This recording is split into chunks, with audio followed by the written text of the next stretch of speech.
হরে কৃষ্ণ। আন্তর্জাতিক কৃষ্ণ ভাবনামৃত সংঘ ইসকনের পক্ষ থেকে আগামী অক্ষয় তৃতীয়ার শুভেচ্ছা এবং অভিনন্দন। বছরের 3টে মাসকে অত্যন্ত পবিত্র মাস বলে বলা হয়। বৈশাখ মাস, কার্তিক মাস, মাঘ মাস। আর বছরের 4টি দিনকে অত্যন্ত পবিত্র বলে মানা হয়। পয়লা বৈশাখ, অক্ষয় তৃতীয়া, বিজয়া দশমী এবং বসন্ত পঞ্চমী। আর কয়েক ঘন্টা বাদেই সেই পবিত্র বৈশাখ মাসের পুণ্যতিথি অক্ষয় তৃতীয়া। বুঝতেই পাচ্ছেন, অক্ষয় তৃতীয়া নামের মধ্যেই একটা আলাদা ঐতিহ্য রয়েছে। অক্ষয় অর্থাৎ যার কোনো ক্ষয় নেই, ব্যয় নেই। ভগবান শ্রীকৃষ্ণ বদ্ধজীবকে কৃপা করার জন্য, উদ্ধার করার জন্য নানান রকমের পরিকল্পনা করেছেন। তার মধ্যে অক্ষয় তৃতীয়া একটি। এই অক্ষয় তৃতীয়ার দিন জীবের অক্ষয় পাপকে ভগবান অক্ষয় ভক্তির দ্বারা বিনাশপ্রাপ্ত করে। তাই এই অক্ষয় তৃতীয়ার দিন প্রতিটি পদক্ষেপ, একদম ব্রহ্ম মুহূর্ত থেকে রাত্রিরে শোয়া পর্যন্ত প্রতিটি পদক্ষেপ এমনভাবে সতর্কতার সহিত গ্রহণ করা উচিত যাতে আমার দ্বারা কোনো রকমের পাপময় কার্য, সঠতামূলক কার্য, কোনো দুরাচারী কাজ যেন না হয়ে যায়। তাহলে একটাই কাজ করব, এই অক্ষয় তৃতীয়ার দিন অধিক মালা, হরে কৃষ্ণ মহামন্ত্র জপ, ভগবান শ্রীহরির গুণকীর্তন, শ্রীমদ্ ভাগবত আদি মহান তীর্থের অধ্যয়ন, শ্রবণ, আর যতটা পারা যায় বৈষ্ণব সেবা, সাধুসঙ্গ, ধামযাত্রা, গঙ্গা স্নান, মহান ভক্তদেরকে, ব্রাহ্মণদেরকে দান ইত্যাদির মাধ্যম দিয়ে সারাটা দিন অতিবাহিত করুন। এই পবিত্র দিনটি হচ্ছে বৈশাখ মাসের শুক্লপক্ষের তৃতীয়া, যা এই বছরে 10ই মে উপস্থিত হতে চলেছে। এখন জেনে যাওয়া যাক এমন কি আছে এই অক্ষয় তৃতীয়ার দিন যে এত মহিমান্বিত। তাহলে শুনুন, এই অক্ষয় তৃতীয়ার দিন কৃষ্ণ দ্বৈপায়ন বেদব্যাস তিনি মহাভারত রচনার কাজ শুরু করেছিলেন। এই অক্ষয় তৃতীয়ার দিন গঙ্গা দেবী উপর থেকে আবির্ভূত হয়েছিলেন, অবতরণ করেছিলেন। আঙুলে গুনুন কতগুলো মহান তিথির সমাহার।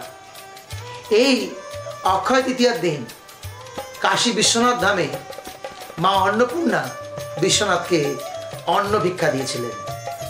এই অক্ষয় তৃতীয়ার দিন সত্যযুগের শুরু হয়েছিল। ব্রহ্মা সৃষ্টিকার্য শুরু করেছিলেন এই দিন থেকে। আর জগন্নাথ পুরীতে যে জগন্নাথ দেবের রথযাত্রা হয়, প্রতি বছর নতুন রথ তৈরি হয়। আর সেই রথে যে তৈরির কাজ, সেটিও এই পবিত্র অক্ষয় তৃতীয়ার দিনেই শুরু হয়। আর এই দিনকে মাধবেন্দ্র পুরীপাদ রেমুনায় গোপীনাথের বিগ্রহে যে চন্দন লেপন করেছিলেন, সেই দিন থেকে 21 দিন পর্যন্ত চন্দন যাত্রা শুরু, নৌকা বিহার শুরু। পুরীতে জগন্নাথ দেবের নরেন্দ্র সরোবরে এই নৌকা বিহার ইত্যাদি এই অক্ষয় তৃতীয়ার দিন থেকে শুরু হয়। ভগবান শ্রীকৃষ্ণ যখন সুদামাকে কৃপা করলেন, সুদামা এই অক্ষয় তৃতীয়ার দিনে কৃষ্ণের সাথে দেখা করতে গিয়েছিলেন আর তাকে তণ্ডুল অর্থাৎ চাল ভিক্ষা দিয়েছিলেন। ভিক্ষা না, চাল উপহার স্বরূপ দিয়েছিলেন। ভগবান পরশুরামের আবির্ভাব তিথিও এই দিনে।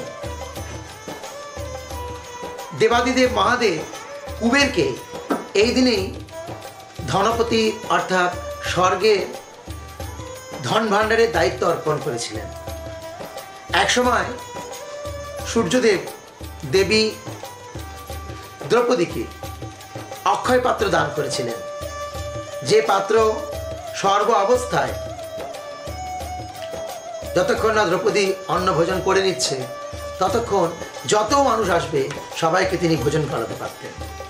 এই পবিত্র অক্ষয় তৃতীয়ার দিন জবের উৎপত্তি। এই পবিত্র অক্ষয় তৃতীয়ার দিন বৃন্দাবনে বাঁকে বিহারীর চরণ দর্শন হয়। এই পবিত্র অক্ষয় তৃতীয়ার দিন 6 মাস যে কেদার বদ্রী গঙ্গোত্রী যত কপাট বন্ধ থাকে, অক্ষয় তৃতীয়ার দিন তা খোলা হয়। এত মহিমান্বিত দিন।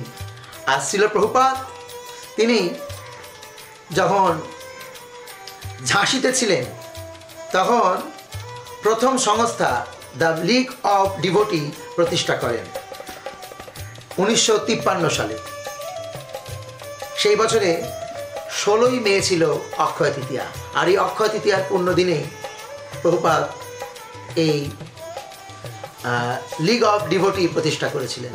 তাই বুঝে নিন যে অক্ষয় তৃতীয়া কত মহিমান্বিত। আপনি কেন হাতছাড়া করবেন? আপনিও অক্ষয় ভক্তি লাভ করার জন্য এই দিনটিকে পালন করুন এবং আপনার জীবনে কৃষ্ণ ভক্তিকে অক্ষয় করুন। হরে কৃষ্ণ। ধন্যবাদ। নিবেদনে ইস্কন দুর্গাপুর আপনাদের বিনীত সেবক ঔদার্য চন্দ্র দাস।